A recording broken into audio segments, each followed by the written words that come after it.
Hey everybody, Hot Turkey here. Welcome back to my channel. Today I'm interviewing a friend of mine I've known since 1999. 1999 in Orlando, Florida, where I got my start in my career. Did you got your start there as well? Yeah, I did. First day. His name is Mark DeLisle.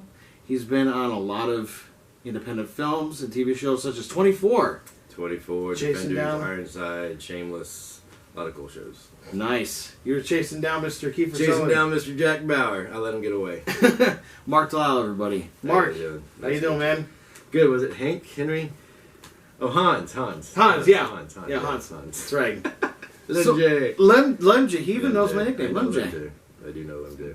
And I wouldn't be in this building if it wasn't for Mark. I'm sorry about that. Oh, I love it here. We've been here since 2010. Yeah, I lived in that apartment right across the hall, and then just right down the hall as the manager from like 2005 to 10. Living unit. Was it the family that lives there now? The one with the guy that died in the motorcycle accident? No, he was one over under. We were just one over here overlooking the pool, which looks hideous now. What the heck's going on with that? Yeah, not a lot of maintaining going on over there. No, we need new managers. There's actually a solar heater now, too. Oh, okay. The solar panels are right above our bedroom. Oh, cool. It works nice. It blocks all the heat out during the day. Sweet. Yeah. So, Mark, what got you into this crazy industry of ours? Well, my senior year in high school, my guidance counselor called me down and she said that I wasn't going to graduate. I was actually valedictorian at the time until the really smart kid came back, and then I was salutatorian. But I did not have half a credit in performing arts, so I had to take advanced drama and auto mechanics. And I just fell in love with acting, and I learned that I was really good at cars. So now I'm an actor who also owns his own car business, designing car parts. That's awesome, man. Yeah. And what was your first on-set experience? My first on-set experience. I want to say that it was Held for Ransom, but actually it wasn't. So I had done some theater in high school, and then my father was sick, so I stayed home 2 years to take care of him and went to community college. And I noticed they were filming something one day, so I just went and bugged people until they put me on it. So I was a bookstore clerk in a industrial video for a community college, and then Held for Ransom. And that's where we met, on Held for Ransom, Dennis Hopper movie. You actually got to utter the first swear word in a Dennis Hopper movie, and then my friend said, and Dennis Hopper uttered all the rest. I'm like, that is correct. That is correct. That is correct. So, like, what was it like getting upgraded for that first time, and do you remember how that upgrade process worked? Like, I remember everything. So that whole experience was just a whirlwind. I remember I just moved to Orlando. I knew nothing about acting. I had learned from someone, I'm not even sure who anymore, to learn about Michael Cairns. Yeah. Michael Cairns, yeah. Cairns. So I got my headshots done at Michael Cairns. And he had this workshop for $25 that taught you how to get an agent. So I did the workshop, and you were supposed to just mail out flyers. Sent all my flyers out. And I had a little bit of a problem in my stomach, which turned out to be a hernia. And I had to go back home to Southwest Florida, get operated on, and as I'm sitting in my dad's chair just writhing in pain, I'm getting calls from my friend who's just going through my mail going, nope, rejected. And then there was one agent that signed me, Central Florida Talent. Yep. So I remember going and meeting with Maria, and what was interesting was she couldn't see me, then when she could see me, she comes out and she's like, what are you doing on Saturday? I'm like, whatever you want me to do.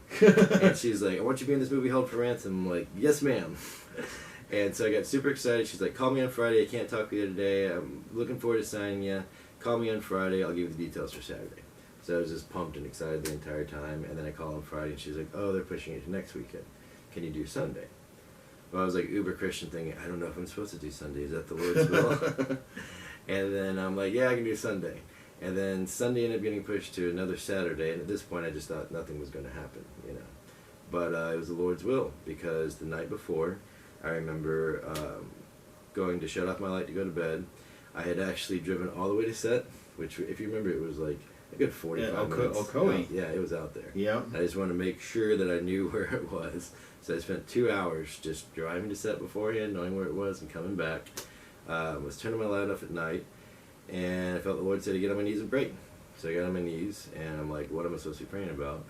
And what I felt led to pray was, your will be done tomorrow. Because if God loves me, then what more could I ask for than His will to happen? So I go to bed, get up the next morning, drive to set, super excited. I have no clue that it's just extra work. I didn't even know what extra work was. Like, Yeah. in my mind, like, hey, I'm an actor now, we're on set. And I remember walking around looking, and there was this lady just kind of looking around. So I made eye contact with her, and I kind of waved at her and smiled, and she's like, you, come here. I'm like, oh God, what did I do? What did I do?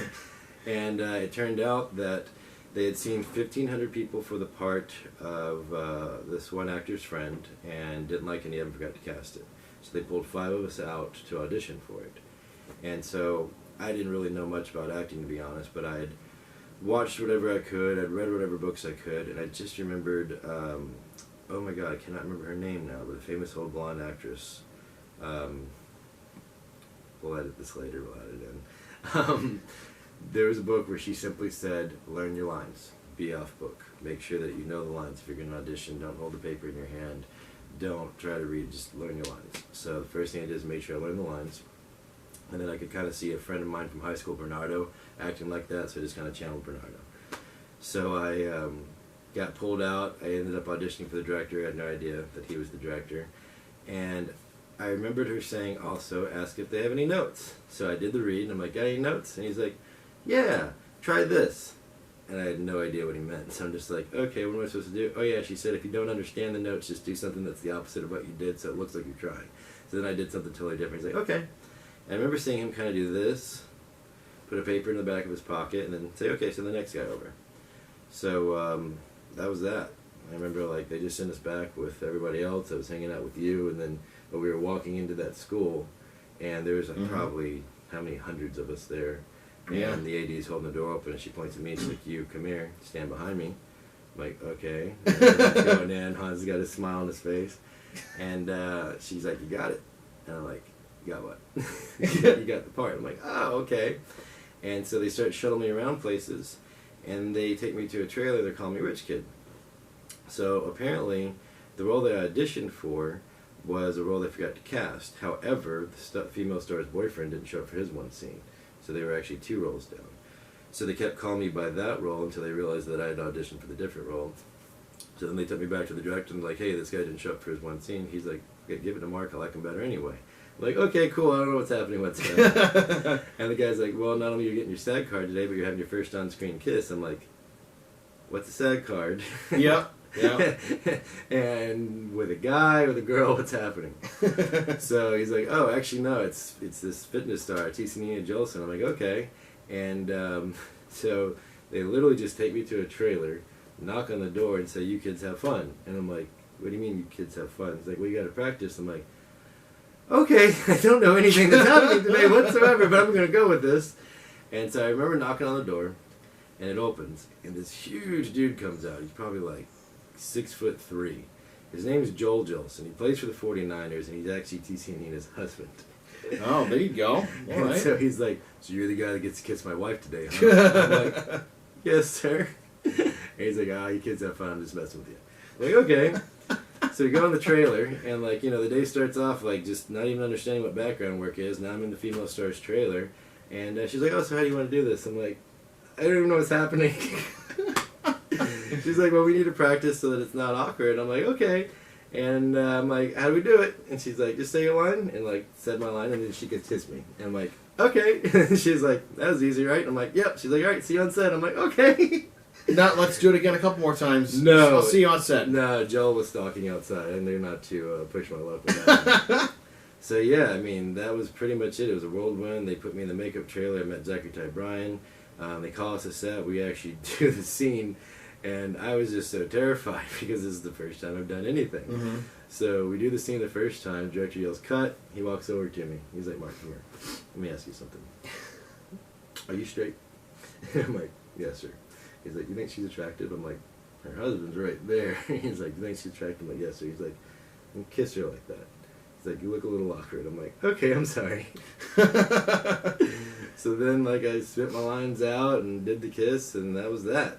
Now I'm in the beginning of Held for Ransom. There you go, uttering the first swear word, and holy cow, man. Yeah, but I mean, I definitely, from the beginning, had God's favor. Finding Michael Cairns, leading into Central Florida Talent, and then just the very first job I had walking onto set and having at least the minuscule amount of resources I needed, having studied on my own, to get through that day and get my SAG card. I mean, I went home, it was the last day of filming. I don't know if you know that, like we ended up doing it on the last day of filming. So Oh, they I had, did not know. yeah, they had rap T-shirts. So they gave me like a Held for Ransom rap T-shirt. And when I went home, I remember hanging it on my dresser so that I knew that I was going to wake up in the middle of the night and think that it was a dream and be pissed because it didn't actually happen. And that did happen. And I woke up and I saw the shirt there. I'm like, it was real. Yeah, I think I have one of those shirts too. Yeah, it was dope. I don't remember how I got the shirt. You, though. I know you. You just took it from somebody. I probably trick or treated from somebody. You traded somebody a lemon or something for it. Like, yeah. He's a good salesman.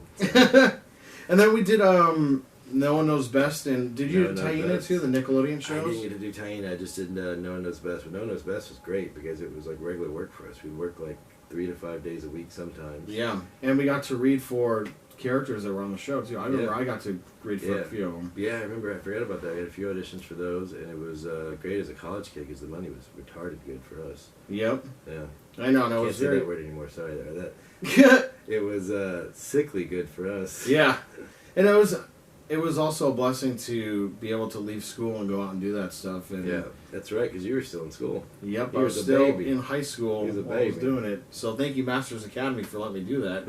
And we had a little inside joke when we were doing No One Knows Best. When we would see each other in the background, we would always do something like, Hans would always do that. Yeah, "No, Hans you would did. always do that. I have the footage still. I have all the episodes on a VHS tape somewhere." Now, if Nickelodeon does their VOD platform, which they're talking about doing, they'll probably put that out there because Disney Plus released all the old school No, I pray they don't. Disney show. I pray Really? they don't. You don't think they will? No. Well, we'll that see. That show was, I mean, it was a great show. It was a great show. We'll just leave it at that. It's a great show. Yeah, and I still talk to Dempsey Papillon once in a while. Yeah, all the actors were super cool on it. Everybody was like so nice. Yeah. It was like a family. Do you find that the industry was a lot easier back then than it is now? Well, back then we were in Orlando, so it was totally different. So we were in Yeah. Orlando in '99 when basically the industry had just left because of tax incentives other places. You ended up with Dallas filming, you ended up with Salt Lake, Utah. Disney was headquartered out of Salt Lake City at that time. Like a lot of their shows were filming there because of the tax incentives. So it seemed like that role for me was as good as it got in Orlando, and it took me 5 years to figure out how to get back there anyway, understanding how to audition, understanding how to book a role, understanding how to be on a set. So there was some stuff to do there, and I remember I would drive to Tampa every week to go to Kathy Laughlin's acting class to learn more. She would audition us for stuff. I ended up being the Tampa Tribune online guy. I did like some Universal commercials, Disney commercials and stuff. But there just wasn't much of a market for actual acting. It was more commercial stuff, I think. All right. And do you have a manager or agent right now? I do. I have an agent right now, JD Sobel. He's been the best agent I've ever had because he's one of the only agents I've ever had. Oh, there you go. And he got you all the roles on 24 and Together we did. Shameless. Yeah, together we did. He met him doing background work, and he was going to start working as a junior agent at an agency. He wanted to know if he wanted me to submit him. I'm like, yeah, sure. At the time, I was trying to get different agents, and he's been great. Like, he's just moved up, and he's just really, really good at it. So he got me a quote for 24. I would take workshops and meet casting directors, and he'd reach out to them, make sure I got in the rooms, and do stuff like that. But yeah, all my roles have come through Jesse. That's awesome. Well, thank you, Jesse, for getting this guy all the work. Really appreciate it.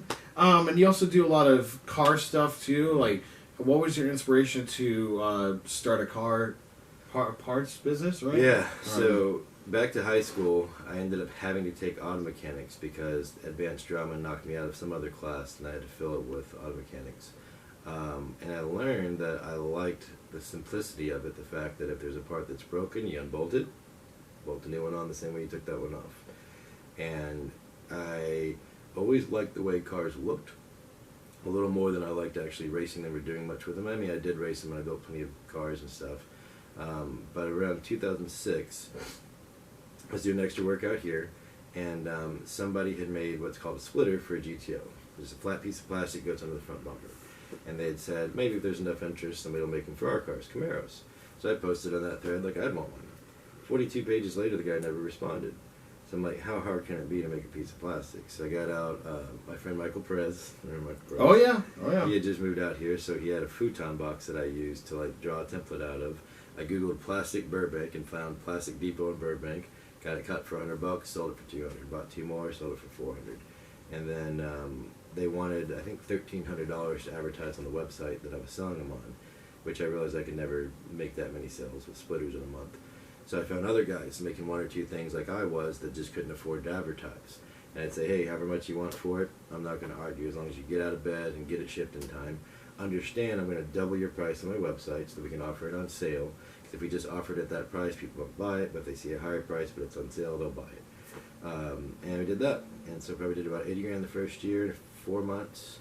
By 2015, I'd been just putting the money back into the business, designing parts that I wanted. Released a wide body truck at wide body Silverado truck at SEMA. We did about 500,000 by then. And then 2016, the new Camaro came out. Started making hoods and spoilers for that.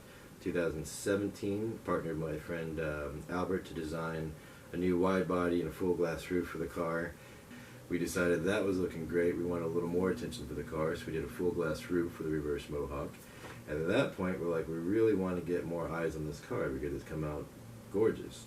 And I thought to myself that GM never owned the name IROC-Z, which is the top-of-the-line Camaros in the 80s and part of 1990. And they licensed it from a company called the International Race of Champions, which didn't exist anymore. But it was major clickbait. A lot of people would always type, IROC-Z's coming back, and everyone would click it, and of course it's not. So, with my bachelor's in pre-law, I thought to myself, if I just go apply for a word mark, saying that I'm going to call a car an IROC-Z, there's no one to stop me. So that's what we did. And we got 30 years of marketing for like $750. We got a warm welcome from GM. They loved the design, which was great. Eventually drew the attention of Volkswagen because our name was too close to T-Roc, so we had to go back and forth with them about the fact that we can continue to sell our car under this name. And then, yeah, it just kept growing. At one point, I basically realized that I didn't have a business. I had a job, and I'd moved out here for acting. So I have a partner, Jeff, who manages 50% of it, and a marketing director who manages for 10% of it so that I could get back on acting, which is what I've recently done, as you know, because we were working together on Animal Kingdom. That's right, and that is a funny story in itself, because I regularly work on the show as a stand-in, and I got the call sheet for the next day, had no idea that he was going to be in it, and my name was right next to his name. And I've never had a stand-in before. I've worked on probably 20 network shows and different films. I've never actually gotten to have a stand-in. So this was the first guy that actually got to be a stand-in. I know, there you go. Awesome. I was like, wow. And then we were joking around on set, and some people were like, dude, you guys know each other? Yeah, we I know kept each other. molesting him every chance I got. When he was just standing there staring at the camera, I'd reach my hands in from behind. And yeah, or watching a Weinstein-y. rehearsal. It's okay, though. Watching a rehearsal, I remember him coming up and groping me and giving me But a it hug was or all something like that. payback for what happened on Noah. Yeah. There's plenty of that happening on Noah on this end. Oh, yeah. Yeah, it was all a game. And that's I know gonna what be you learned at Masters Academy, but that was not appropriate. That was not proper set etiquette, so I apologize. Apologize. That'll come out hopefully the summertime. The episode will air. I was wondering when the season 5 started. Yeah. Yeah, there's no official date selected yet, but usually in the past they've released it towards the summertime. So, Cool. But once I know, I'll let you know. Sweet. And then we'll be able to post our picture we took together, stuff like that. That's so cool. You got to work with Layla. Yeah, got to work with Layla. It was really cool. This is another John Wells show. So he'd actually hired me for Shameless before. So a lot of the crew and stuff were from Shameless, which was super cool. Everyone's so nice. Yeah. Everyone from Shameless to Animal Kingdom was just like the nicest set to work on. Yeah, and everybody right now that's working at Animal Kingdom, they're going to Shameless right now. Yeah. So we're going through an interesting transition. I had to hug the sound guys goodbye on Friday. Oh, wow. They're like, "Oh, we're going to Shameless." The prop guys are leaving for Shameless because I think. Because you guys even had Shameless chairs sitting on set. Yep, because I think what's happening is Shameless is starting out, and it's a longer period of time, and this ends in June. I think the people that want to keep working, they jumped on to stay for the rest of the year. Makes sense. But that's their last. That's gonna be their last season as well. Yeah, so it's been going for a while. It's a they've great been show. a big family, and hopefully Animal Kingdom keeps going too. Keeps us all employed, and Yes, I'm glad you watch got Animal Kingdom season 5 coming out this summer, hopefully. Yep, this summer. It's gonna be fun, and Mark plays a really cool character in there. I can't see much about it That's right right. now. I about opened my mouth and said so, but I guess I can't yet. Yeah. Well, we know that you're on it, so Yeah. you put it on I'll Facebook and stuff, so it's all good. No, I didn't. You didn't? Hold on, I remember seeing your booked it. I remember seeing your I post put pinned before, but yeah. pinned for Animal Yeah. Kingdom. Yeah, Okay. yeah. All right. I gotta figure out how to edit around I this. mean, I but- think it's okay. I don't think Yeah. it's a problem, but Yeah. as long as you, basically when you're on set, okay, just if you ever get on set, whether it's background work, whether it's an acting job, whether you're working crew, respect the set. So they're trying to create a magical environment for the audience at home so they can be part of this journey and really enjoy the story. And a lot of actors just get on there and it's more about them. They want to post pictures on their social media showing, hey, I'm working, hey, I'm got my own trailer, all this cool stuff. It's not professional. It's not why you're here. So, just lay off until production's ready to release their own images, and then you can release your images. Like, you've lived your whole life without working the job. You got the job, what's another few months so that you can do it properly and keep working in the industry. Exactly, because there with social media now, there's all eyes on the accounts of people that are working on the show, and that's why with AK Second Team, our page, we're very vague of what we post, and so far everyone in the production loves our posts and stuff, and some of the actors and directors are following our page too. So yeah, it's all good fun. It's also free promotion for them as long as you're not exactly. It's give like anything away. Just wait for it. Like a lot of actors are too consumed with instant gratification, and life is about sacrificing now for a better tomorrow. Yeah. So just hold off. You'll get to tell all your friends about everything you did. It's going to be spectacular, but you get to do it in such a way that you might have another job coming, as opposed to maybe not having this job because you upset somebody.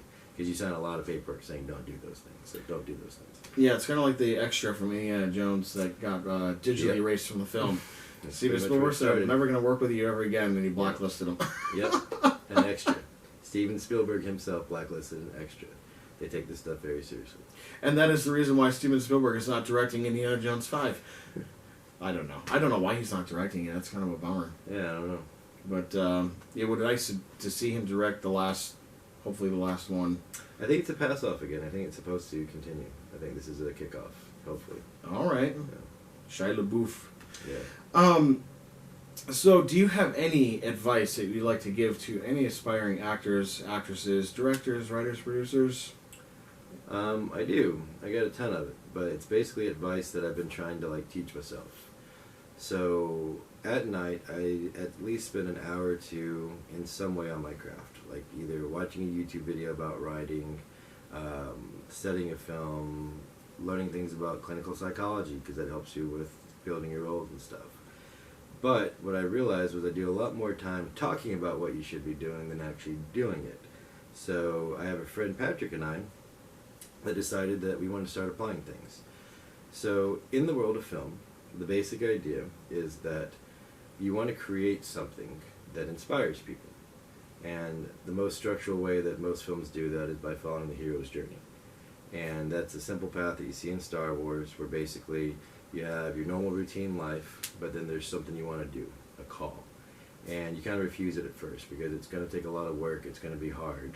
But then maybe a mentor steps in and gives you a little piece of advice that gets you on that path, and you cross the threshold, and you start doing the things that you know you need to do to get to where you want to be. So if you're here on a journey, it's like you start heading towards fighting the dragon.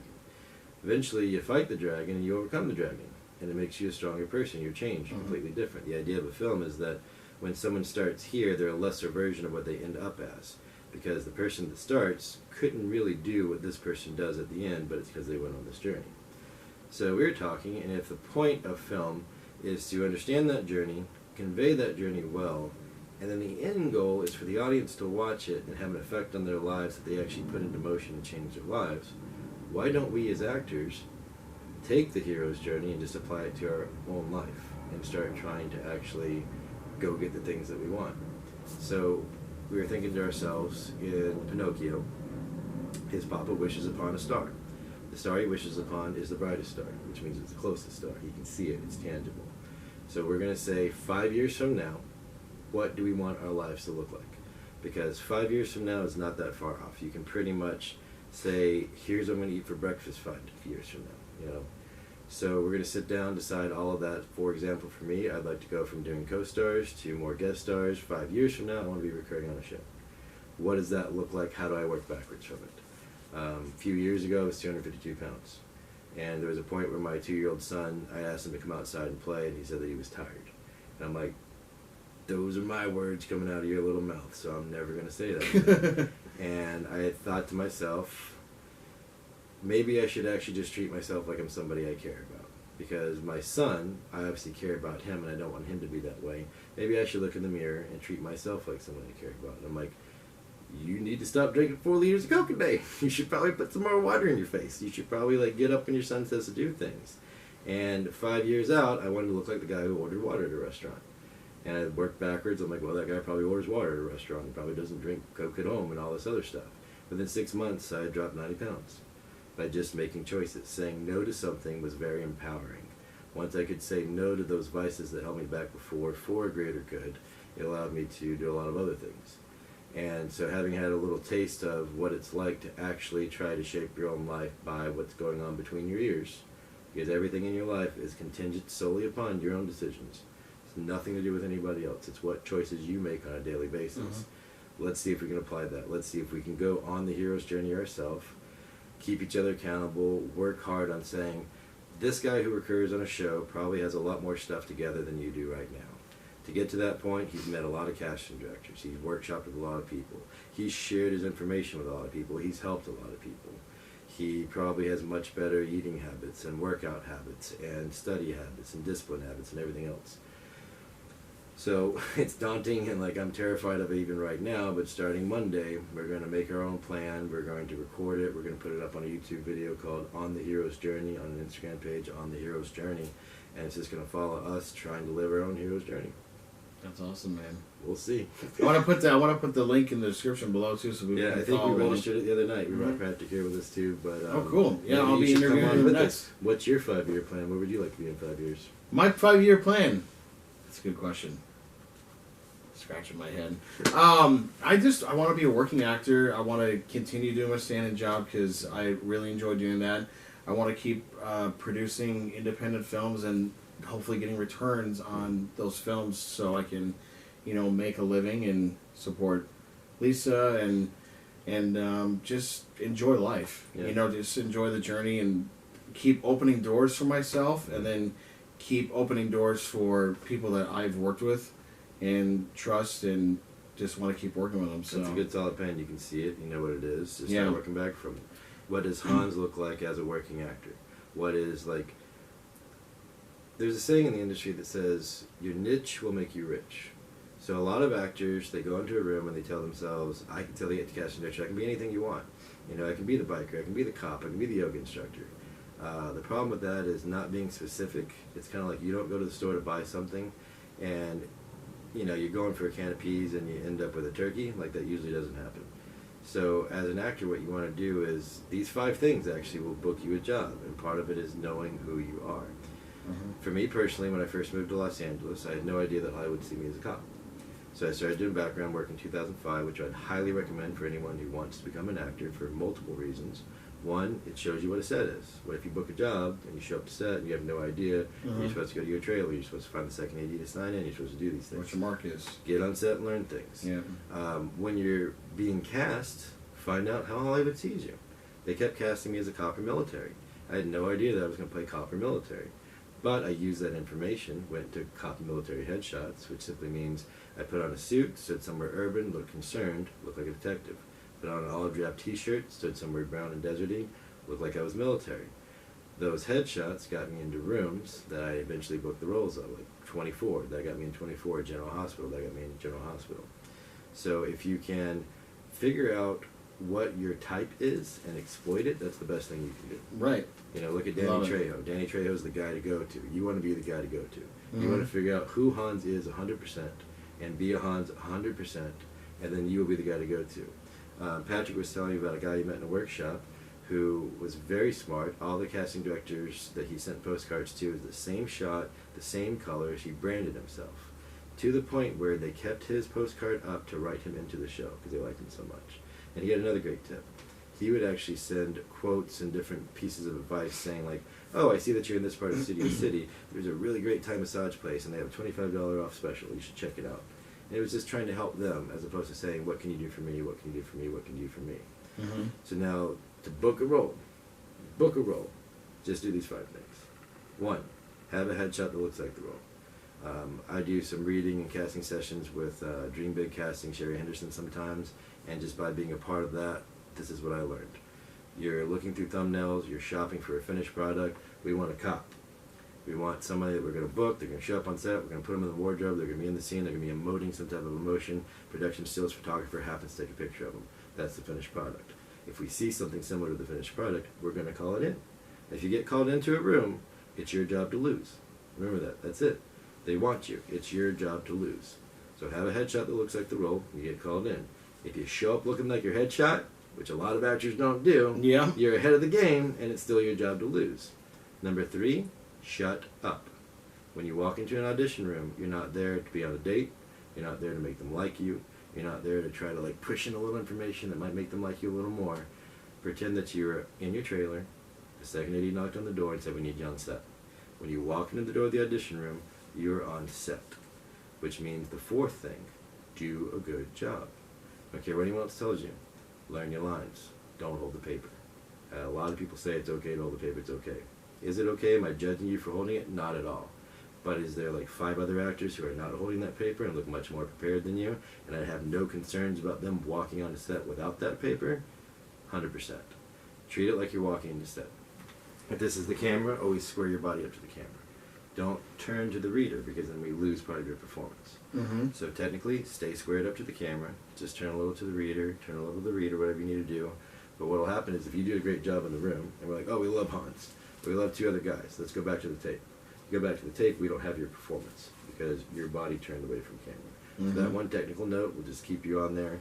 If you do a good job, which simply means staying your lines to the comma, to the period, so I can bring you into a producer's meeting where the writers are who have worked very hard on this and want to see it done properly. Then all you gotta do is number 5. Shut up. Get out of the room. When I did Animal Kingdom, I walked in like I was walking in the set. I broke my one rule a little bit because I was playing a character who was a tough guy who was also doing some things with children, like babysitting children. So my wife Claudia put a fake makeup bruise on my eye, and when I walked in, I simply said this: "Sorry about the bruise, I have 2 sons."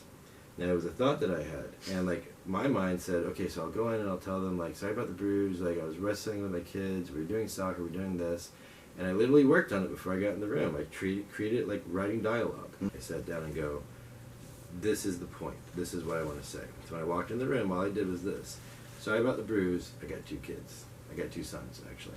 And they left. That was it.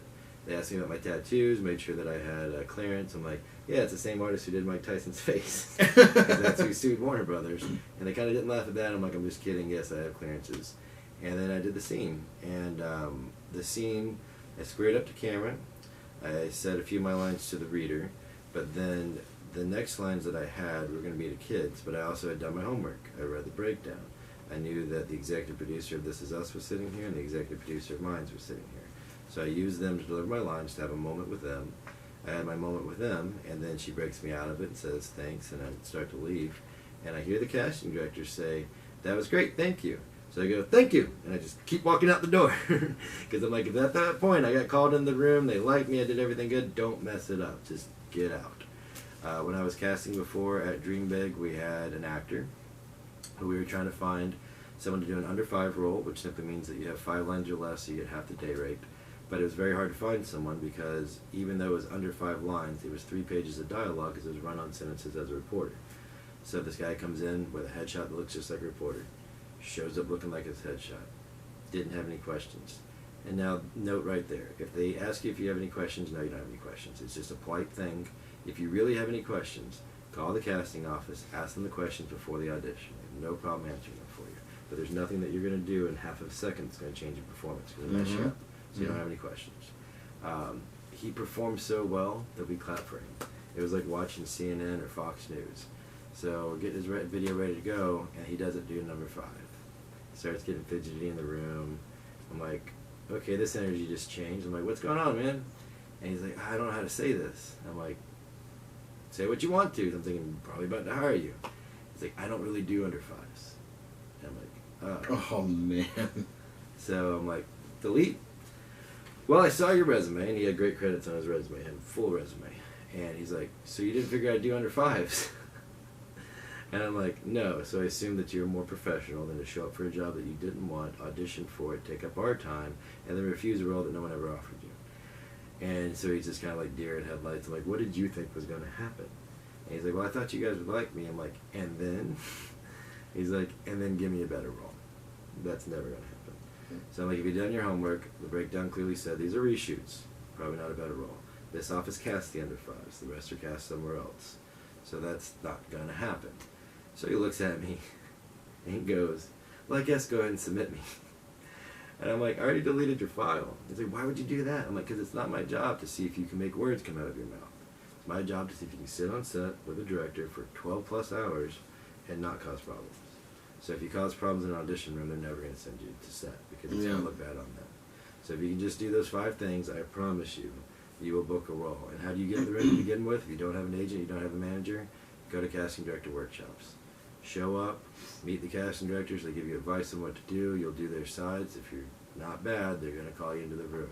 Do those 5 things in your book. Well said, man. Listen to Mark DeLisle. And coming up next is going to be an interview with him, his friend Patrick, going over the 5-year plan. So we brought my friend Patrick, who is someone you might have seen on The Soloist with Jamie Foxx. And he's a little bit of a mentor to me when it comes to being healthier, being more fit, being more driven, actually giving the business side of it my all. And you're going to love him. Awesome, man. Thanks for joining me. No problem. Appreciate it, bro. Yeah, see you on set. If you're new to the channel, please subscribe, hit the notification button below, and check out all of Mark's links as well. Thank you again for joining me. This is Hans Turkey saying out. Don't forget, always Lim J. Always Lim J. Always Lim J. Cheers. Yeah!